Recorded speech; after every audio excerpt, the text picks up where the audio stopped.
Welcome to Promises to Keep. We're going to be reading pages 50 to 57.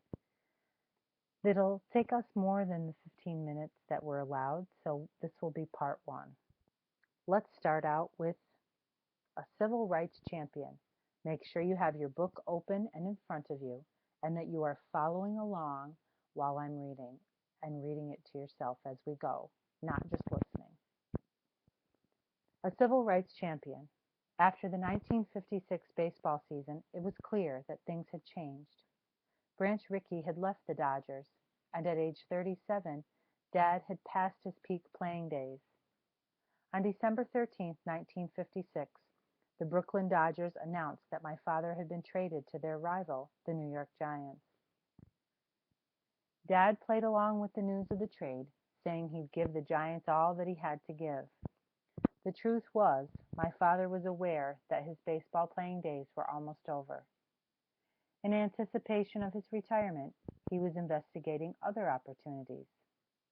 As the Dodgers announced the trade, my father stepped up his negotiations with a coffee manufacturer and restaurant chain, chock full of nuts, for a career outside of baseball.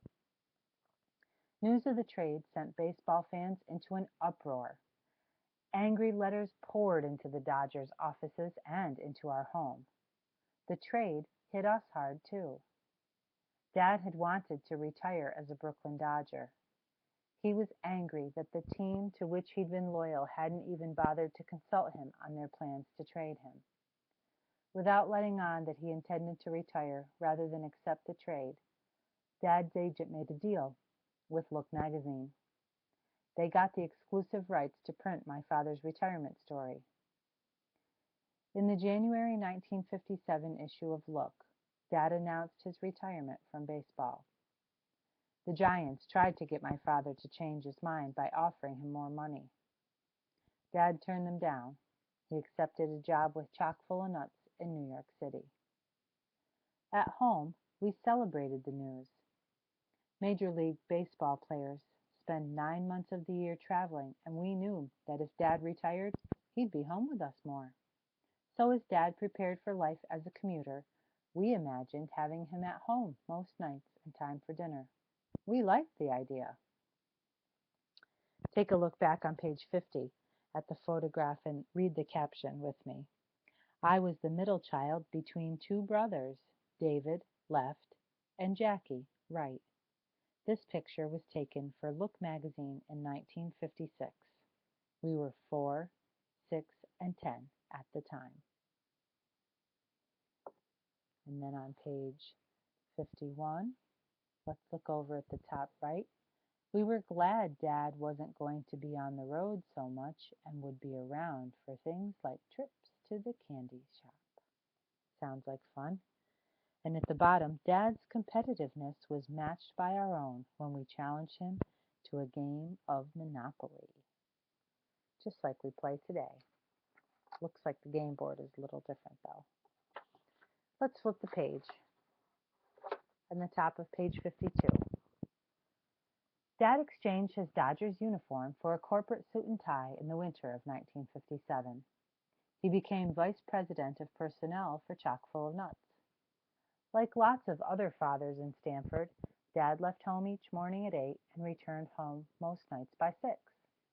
Not being on the road meant he had time to give motivational speeches, write newspaper columns, raise money for civil rights organizations, join protest marches, speak to youth groups, play golf, and cut the lawn. Dad also agreed to chair the National Association for the Advancement of Colored People Freedom Fund Drive. As NAACP chairman, he traveled around the country raising money for the nation's oldest civil rights organization. The first year of his tour, he helped raise more than $1 million. Dad joined a group of investors and community activists to bring the first black-run bank to Harlem in New York City.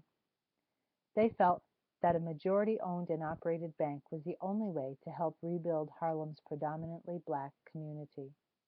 On January 4, 1965, Freedom National Bank opened on 125th Street. On the top left, you can see 1957, Dad retires from baseball.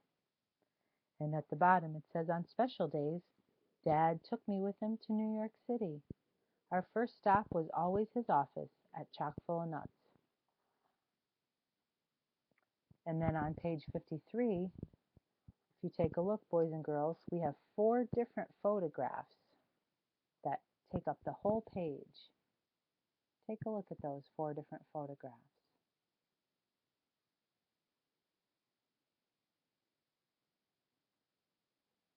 At the bottom, the caption says, "My father helped raise money to support the sit-ins and demonstrations against segregation. He participated in voter registration drives, NAACP campaigns, gave speeches, and worked in politics." Let's turn the page. Page 54. On January 23, 1962, my father learned that he'd been elected into the Baseball Hall of Fame on the first round. He was happy and excited. There was a flurry of activity that led up to the July induction ceremonies in Cooperstown, New York. I was 12 at the time and not quite sure what all the hoopla was all about. I asked my father what it meant to be chosen for the Hall of Fame. He said it was like being named to the Supreme Court if you were a lawyer. I got the point. Dad's Hall of Fame induction was wonderful. Both of my grandmothers were there with us, along with Branch Rickey and many others who had helped my parents throughout my dad's baseball career. Dad was the first African American inducted into the Hall.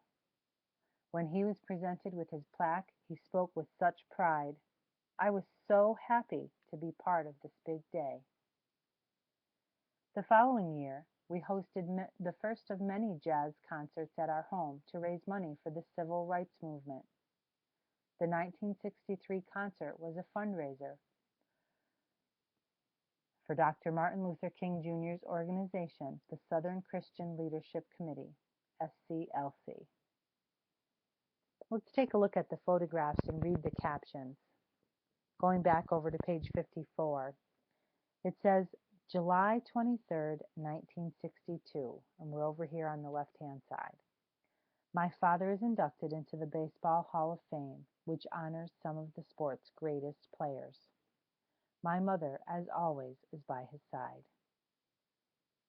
Election to the Hall of Fame isn't a popularity contest like the All-Star Game is now, where admission is determined by the fans. Players are voted into the Hall of Fame by the men and women who study baseball players and write about them. Negro League players, however, went unrecognized until Satchel Paige was inducted into the Hall in 1971. Have you ever been to the Baseball Hall of Fame in Cooperstown? It's a really interesting place. You should go there if you can. And if you have been there, it's probably a good idea to go back again now that we've learned all that we've learned about Jackie Robinson. Let's take a look at this photograph on page 54. As children, our early experiences got us hooked on social activism. I will never forget the excitement of having Dr. Martin Luther King Jr. visit our home for a fundraising jazz concert for the civil rights movement. We also joined our parents in civil rights protest marches in Washington, D.C. If we keep going, let's start up here in the top right corner of page 55. It says, in addition to being a businessman, entrepreneur, and activist, Dad was a radio commentator for NBC and several local stations. He also wrote newspaper columns. Dad loved to talk and debate issues. At the bottom of page 55, in the bottom right-hand corner, it says, my father encouraged other athletes to lend a hand with the civil rights movement. Boxing champions Floyd Patterson, second from the right, so that would be him right here. Can you see that? Yeah. And Archie Moore, along with baseball star Curt Flood, joined him. Other professional athletes stayed away from the civil rights movement and politics. This troubled my father.